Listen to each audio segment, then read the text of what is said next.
Hippocrates, the father of medicine, 400 years BC, no mention of diabetes in his writings. So diabetes is a fairly modern disease. Diabetes is a lifestyle disease.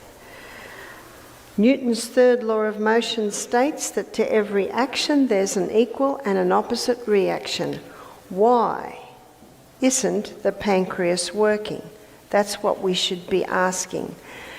As Proverbs 26 verse 2 states, the curse causeless shall not come. There is a reason.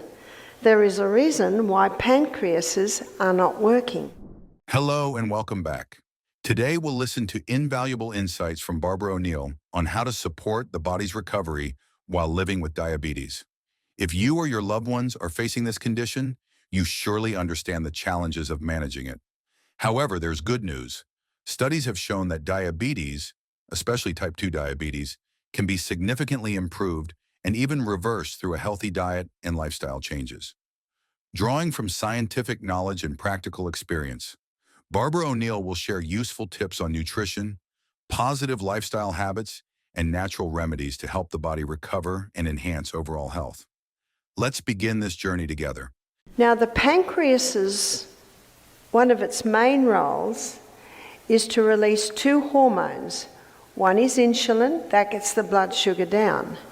The other hormone is glucagon, and that gets the blood sugar level up. When blood sugar levels drop, the body quickly releases glucagon to raise glucose in the bloodstream. However, this response isn't always fast enough to prevent symptoms like dizziness or fatigue. As a result, people often turn to sugary foods for immediate relief. While this provides a quick boost, refined sugar causes blood sugar to spike too rapidly, putting stress on the pancreas as it works to release insulin to bring levels back down. Instead of relying on refined sugars, opting for low glycemic foods like nuts or oats can help restore balance more gradually, easing stress on the body and maintaining stable blood sugar levels. When the person's blood glucose levels go low, it's called hypoglycemia. Person's feeling a bit dizzy. Why? Because the brain cells consume 15 times the glucose of any other cell. And the brain can only hold a 2-minute supply of glucose. Have you noticed when someone puts on weight, their head doesn't get bigger? There's a skull there. Only so much can be stored. So when blood glucose levels drop down, it only takes 2 minutes before brain's not working. I need a hit, I need a lift, I need a pick-me-up.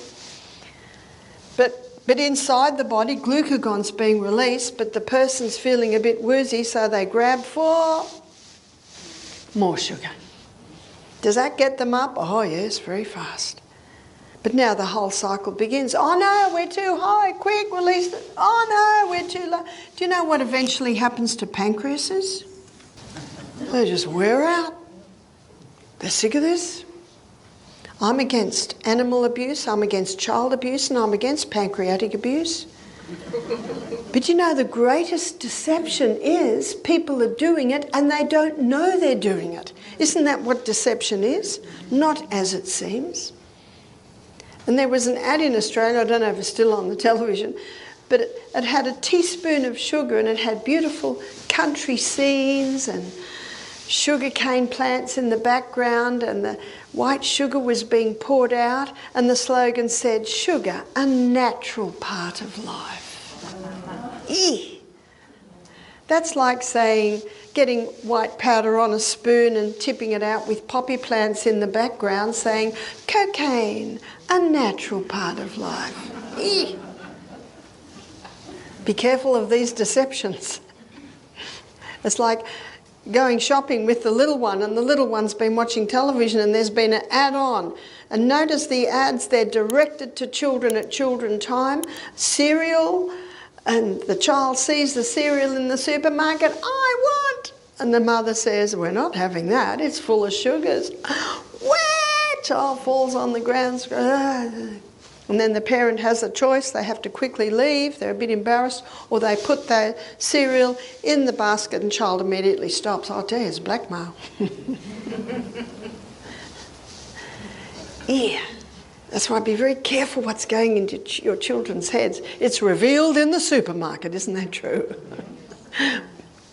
Without us even realising what's going into their head. So when the glucose goes into the cell, it goes into the cell under the action of insulin. Insulin's the key that unlocks the door to get the glucose in the cell. But on the high carbohydrate, high sugar diet, with so much glucose coming in, the cell basically says, we've already got enough. So insulin resistance begins. You've heard of insulin resistance? Insulin resistance usually is the start of diabetes. Insulin resistance happens. So it resists insulin, so the glucose can't get in, so the glucose is floating through the blood. The brain sees it and starts screaming at the pancreas, more insulin, because that's what it thinks. Look at all the glucose in the blood. We need insulin to get it in the cell, not realising that on the cell wall there's insulin resistance. Can you see the problem? And the pancreas is getting screamed at more and more and more and more and more. And what's the body going to do with all this glucose in the blood? It'll come out in the urine.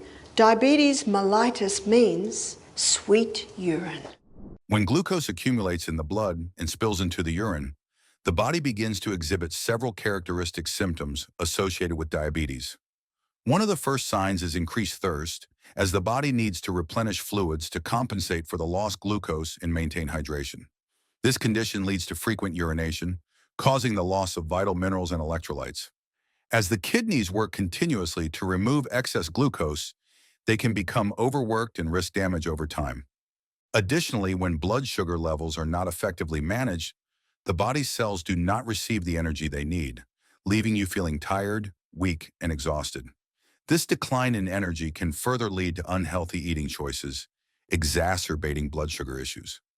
In the long term, uncontrolled diabetes can result in severe complications such as nerve damage, kidney failure, and cardiovascular problems, significantly impacting health and quality of life. I had one lady start to cry when she saw this. I said, why are you crying? She said, I'm a diabetic. I'm type 2 diabetic.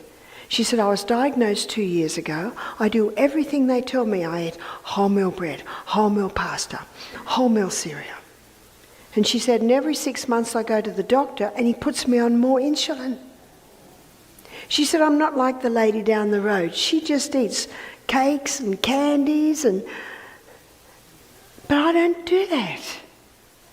She said, I'm crying because I've been so frustrated, but I have not known what to do. So why aren't the nutritionists told this? How much wheat does America grow? Acres of it. How much wheat does Australia grow? A lot. So it's big industry. So it's not an easy thing to change. And the farmers love the hybridised wheat. They've got to pay their bills. 10 times more grain per acre, that's 10 times more dollars per acre. So you see the problem. So no wonder diabetes has skyrocketed. It's not just the sugar, it's also the wheat. So to conquer diabetes, what do? To conquer diabetes, go for the low glycemic index foods. It's not easy. It's easy. I meant to say it's not hard to get a glycemic index. You can Google that. It's a matter of having berries for breakfast instead of banana. It's as simple as having a sweet potato instead of potato. Having your whole grains, eliminating the wheat. Low GI foods. Number 2, daily legumes. I met a man, he was a scientist, he was 69. He came to our retreat. He said, when I was 42, I was told I had pre-diabetes and to eat legumes every day. He said, I eat legumes every day and I never got diabetes. Because the beans give that lovely sure, steady delivery of fuel. But how do we stop them causing bloating or wind? You soak them overnight. And then you rinse them very well. And then you bring them to the boil. Have you seen all the froth that comes on? You know what that is? Wind. You got to rinse it away. What I do is when my beans are 3/4 cooked, I rinse them again. And then I put my beans into a delicious sauce. And then you will not have that problem. They'll be a lot easier to digest. When I first married my husband 24 years ago, he could handle lima beans, he could handle red lentils, he could not handle brown lentils, and he could not handle kidney beans. So what I did is at the meal I'd give him a teaspoon. That didn't cause a problem. A few days later, 2 teaspoons.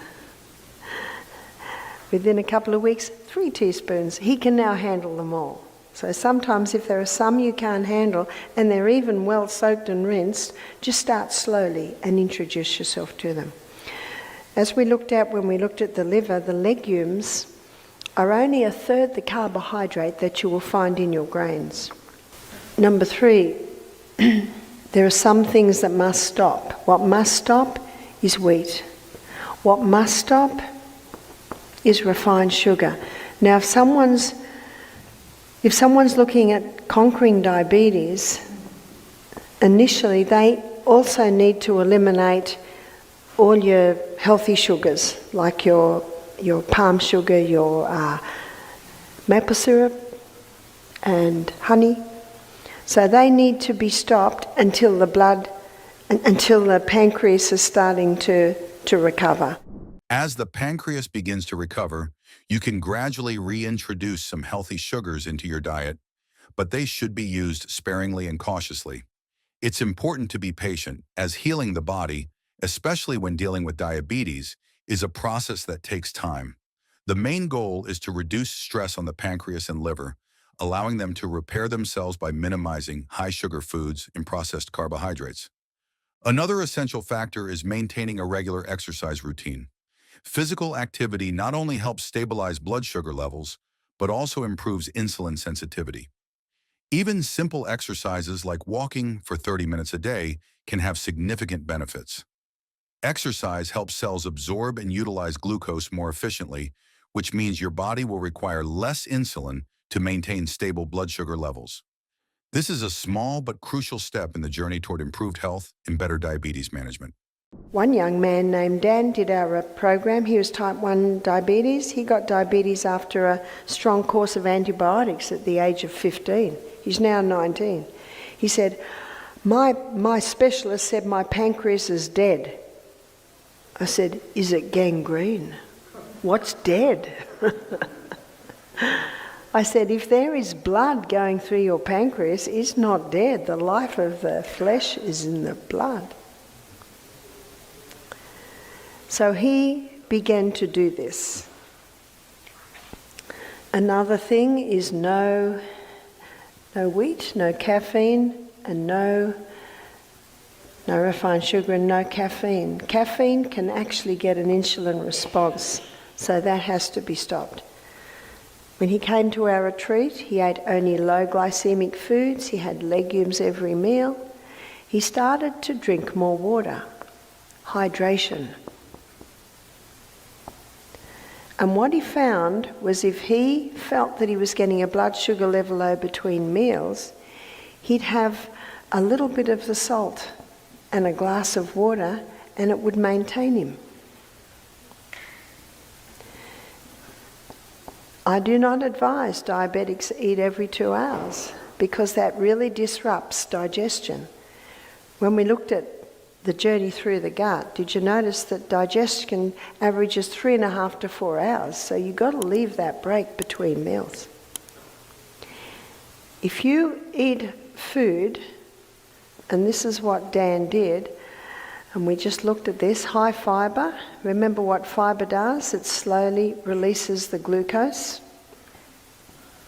Generous proteins, there's your legumes, nuts and seeds. They're all low carbohydrates, so you're not overworking the pancreas. And also the healthy fats. We also looked earlier in the week at fats that heal, fats that kill. And the killer fats are your altered fats. There's your deep fried foods, there's your margarines, those fats that have been changed or altered, or your polyunsaturated fats that have been extracted using high heat. They're the dangerous fats. These are the three foods that keep the food in the stomach longer. These are the ones that give that steady, consistent delivery of fuel. Also, what Dan did is he began to exercise. And the exercise he implemented was the high-intensity interval training. So he'd put his joggers on every morning and he would run up and down the hills. This strategy focuses on the most impactful factors for managing blood sugar levels and improving overall health, making it especially helpful for those with diabetes. First, prioritizing low glycemic foods like legumes helps keep blood sugar levels stable. These foods break down slowly, releasing glucose into the bloodstream gradually, which prevents dangerous blood sugar spikes. Additionally, cutting out refined sugar and caffeine is crucial. Refined sugar causes blood sugar to rise rapidly, putting stress on the pancreas, while caffeine can disrupt insulin regulation. Limiting these substances reduces strain on the body and improves blood sugar control. Incorporating healthy fats from sources like nuts and seeds is also essential. These fats provide energy without causing blood sugar spikes and help you feel full longer. They also support the body's overall functions, such as vitamin absorption and cell health. Pairing these dietary changes with regular exercise, particularly high-intensity interval training, HIIT, is vital. HIIT involves short bursts of intense activity followed by rest and has been shown to enhance insulin sensitivity. This means your body can manage blood sugar more efficiently, burn excess glucose, and reduce body fat, all of which contribute to better blood sugar management. By combining a balanced diet with consistent physical activity, as demonstrated in Dan's journey, it's entirely possible to take control of diabetes, reduce blood sugar fluctuations, and improve overall well-being. Thank you for watching. If you have questions or want to share your experience, leave a comment below. Don't forget to like this video, subscribe to the channel for more helpful tips, and always take care of your body. It's the only place you have to live. See you in the next video.